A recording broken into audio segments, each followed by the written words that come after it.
U factors can be used to separate the global psi value into more than one component.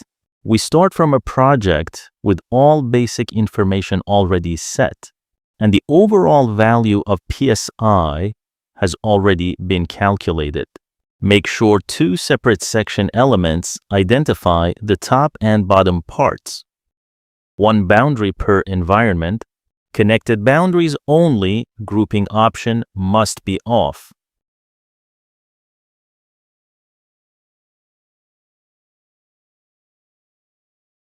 Now let's create two U factors for the room A and room B boundaries.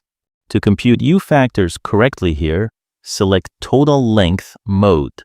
If the factors group is left empty, the U factor won't be computed. Please note that you could leave mode to auto. U factor's value will be wrong, but it won't affect psi computation. We're setting two different U factors groups in order to have two separate psi computations.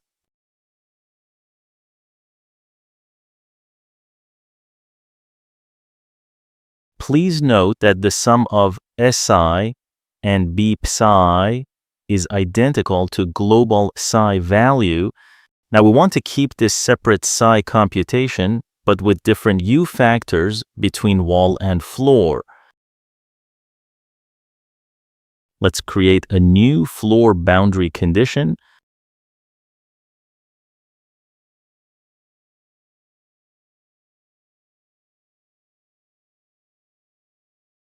And assign it to the floor surface.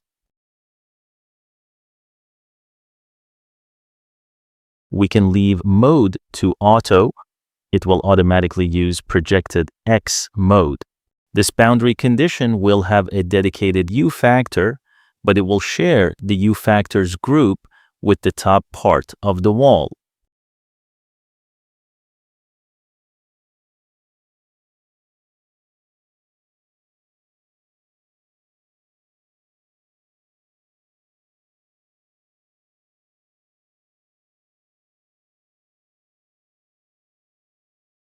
Let's do the same with the ceiling of the bottom environment.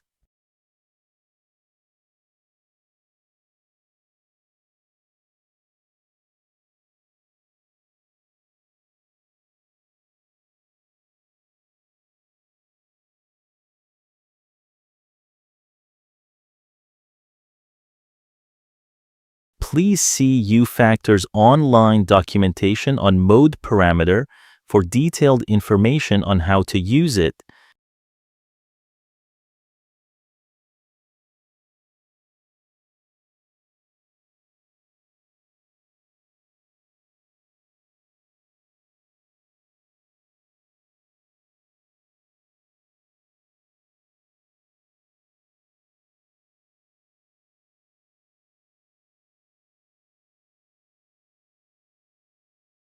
Now we can get the same PSI separate computation, but with a more detailed U factor computation.